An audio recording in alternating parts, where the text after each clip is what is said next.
Bonjour à tous et bienvenue aux informations. À ce jour, personne n'est inculpé pour l'agression physique contre le président Dioncounda Traoré. La justice malienne ne veut pas aller trop vite, mais une information judiciaire est ouverte contre X pour tentative d'assassinat. Nous écoutons le ministre de la Justice.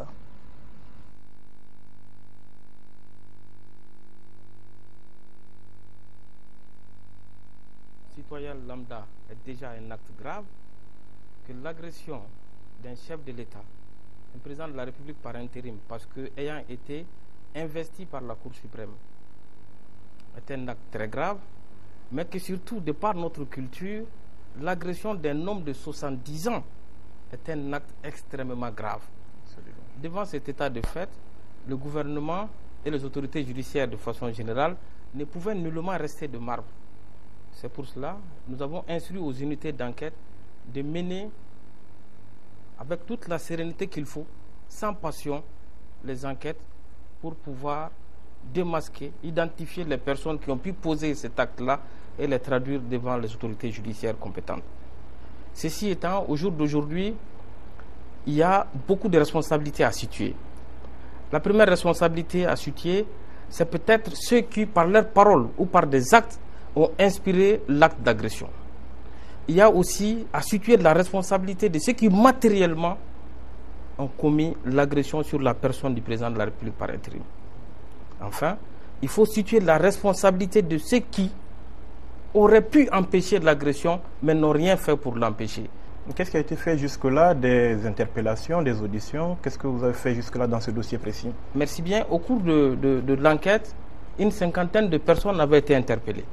Au jour d'aujourd'hui, nous avons 3 personnes qui sont sous mandat de dépôt.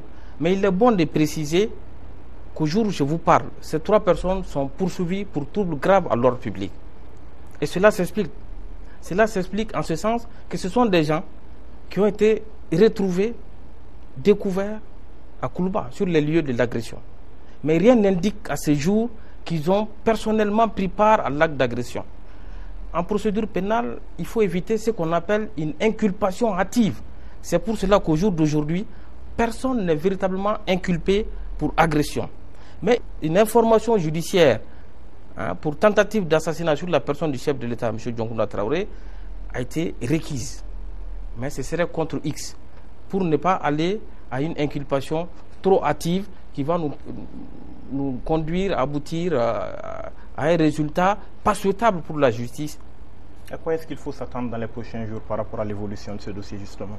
Nous avons instruit aux unités d'enquête d'approfondir l'enquête. Pour la simple raison que des images ont circulé. Des gens ont paradé à Koulouba.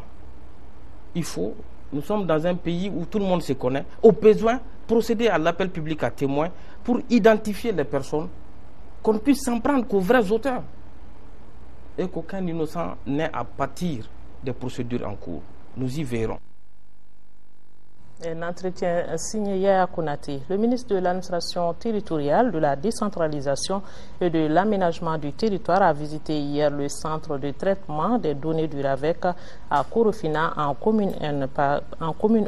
Par cette visite, le colonel Moussa Senko Koulibaly a voulu s'enquérir des conditions de travail. Nous l'écoutons. Cette visite, comme les visites précédentes, s'inscrit dans le cadre de la prise de contact avec tous les services, directions ou autres qui sont rattachés au ministère de l'administration. Il s'agit de voir avec les responsables de ces services quelles sont éventuellement les actions urgentes à entreprendre pour éviter toute rupture dans le fonctionnement normal de ces services. Évidemment, la visite de ce matin m'a permis aussi de mieux comprendre comment le service fonctionne, quels sont les enjeux, mais aussi de voir quelles sont les difficultés. Nous allons essayer de voir quels sont les problèmes qu'on peut résoudre dans l'immédiat et aussi envisager l'avenir et la perspective ensemble. Ce projet est un projet très très important pour la sécurisation, d'abord l'identification de tous les Maliens, ici au Mali, à l'étranger, de pouvoir donner un numéro d'identification unique à tous les Maliens. Ceci afin de permettre de délivrer des documents d'identification sécurisés à tous les Maliens. Je vais parler de carte d'identité, de passeport, de permis de conduire, mais bien évidemment aussi des cartes d'électeurs.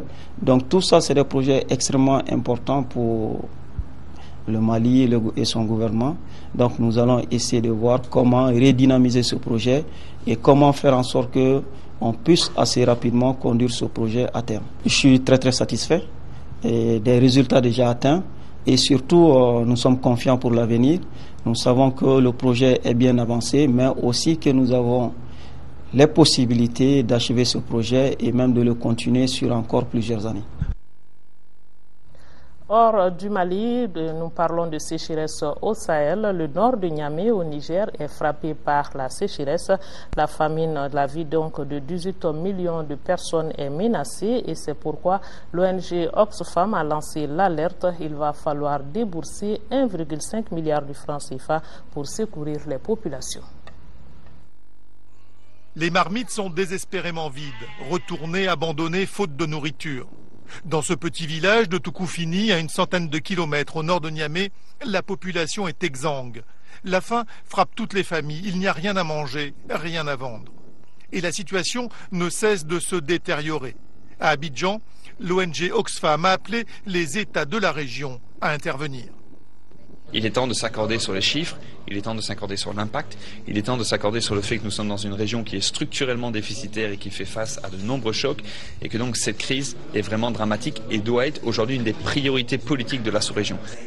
L'ONG et les confédérations de paysans demandent l'organisation rapide d'une conférence des chefs d'État. Un rendez-vous déjà proposé par l'Union africaine le 20 mars dernier. Depuis, rien n'a été fait. L'ONU estime qu'il faut 1,5 milliard de dollars pour faire face à la crise. Au total, c'est 18 millions de personnes qui sont en danger au Sahel.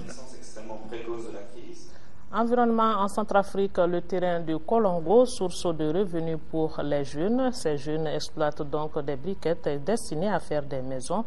Un boulot qui naît et qui joue négativement malheureusement sur l'environnement, une menace pour le moment sous-évaluée. Le terrain de Kolongo contient de l'argile, un matériau prisé par les artisans briquetiers. Sur ce chantier, grand comme un terrain de foot, les jeunes produisent des briquettes à l'aide de presses de fabrication locale. Une exploitation à ciel ouvert, anarchique, qui permet de produire chaque jour entre 400 et 1000 briquettes vendues sur le marché à raison de 50 francs CFA pièce. Nous sommes conscients des dégâts causés par cette exploitation, mais nous n'avons pas d'autres moyens pour survivre à la crise. Le gouvernement ne crée pas d'emplois et n'offre pas assez d'opportunités aux jeunes. C'est la raison pour laquelle ici nous exerçons des petits boulots du genre production de briquettes. Raoul Zagui, enseignant-chercheur à l'université de Bangui, s'intéresse depuis longtemps à ce phénomène. De temps à autre, ce passionné de l'environnement se rend à Kolongo pour sensibiliser les jeunes sur les dangers d'exploiter ainsi. On peut recouvrir de terre cette grande surface. Croyez-moi, on ne pourra plus construire des fondations aussi solides que celles que vous voyez là-bas.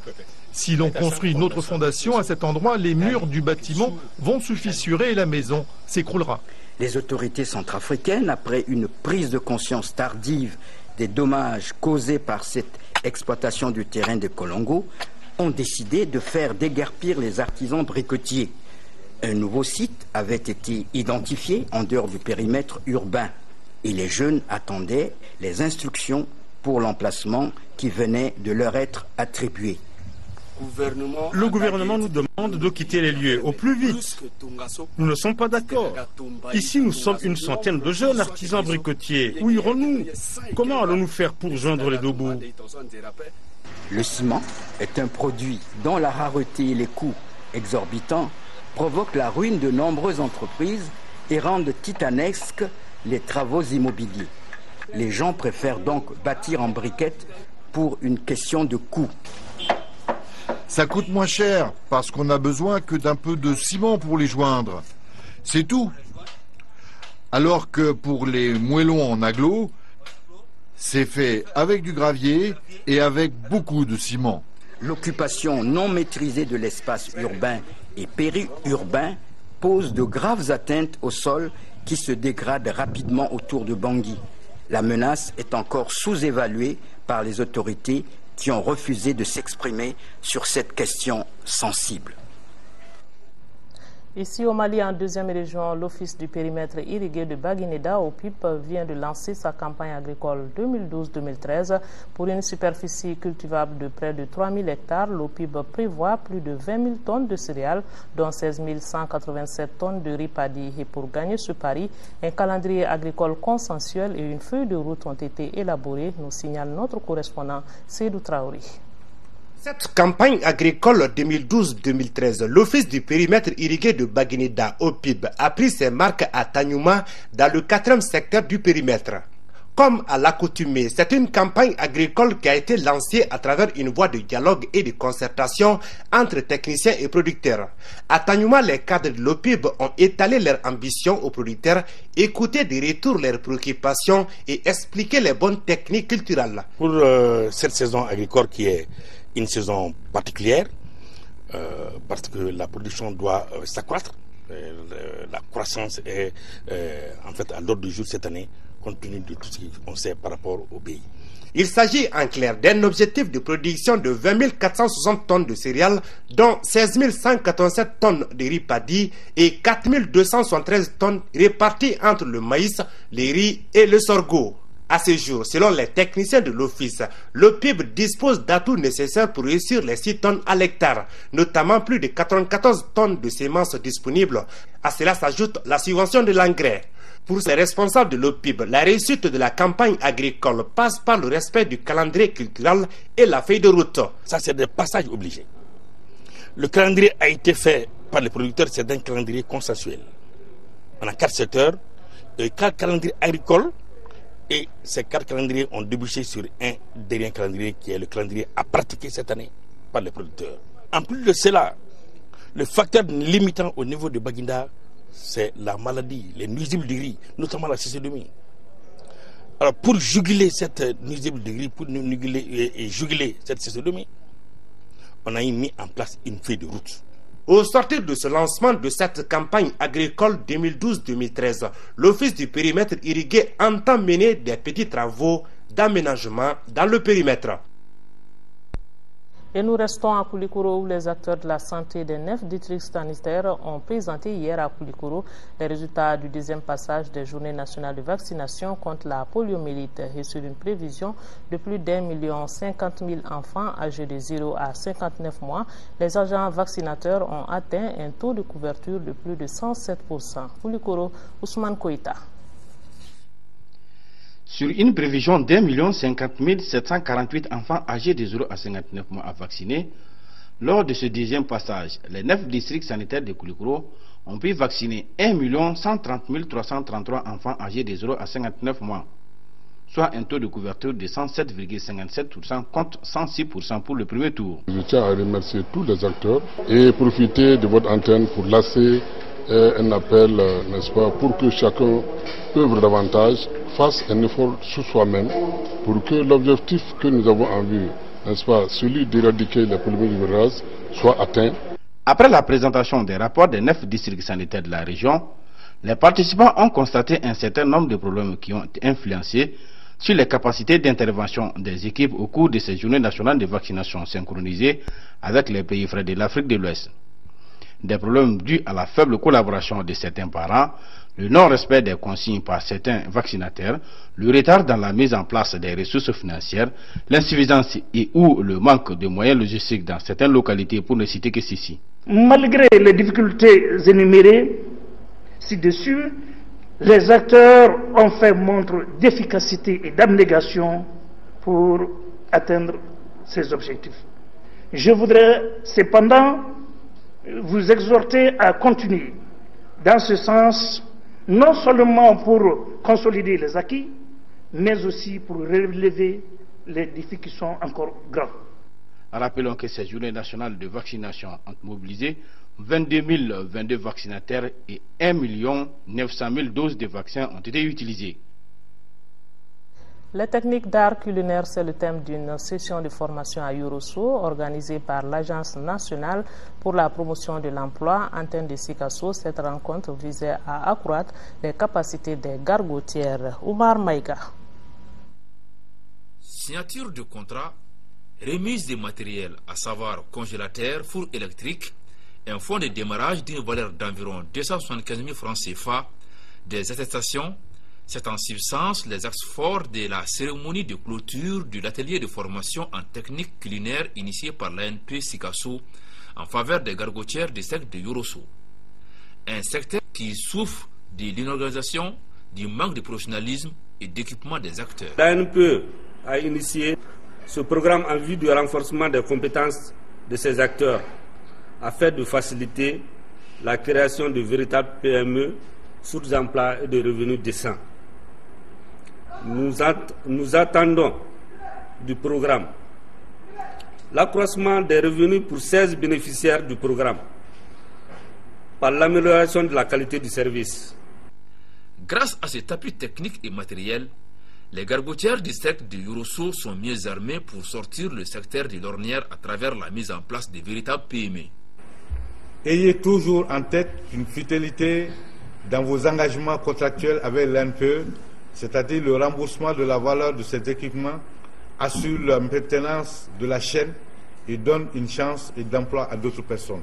À travers l'équipement et la formation des gargotières de Yorosso, l'ANP Sikasso vient de doter le cercle d'un restaurant opérationnel et former 15 femmes dans la restauration afin d'accroître ou créer des revenus et consolider les emplois existants dans le secteur par l'amélioration de la qualité du service.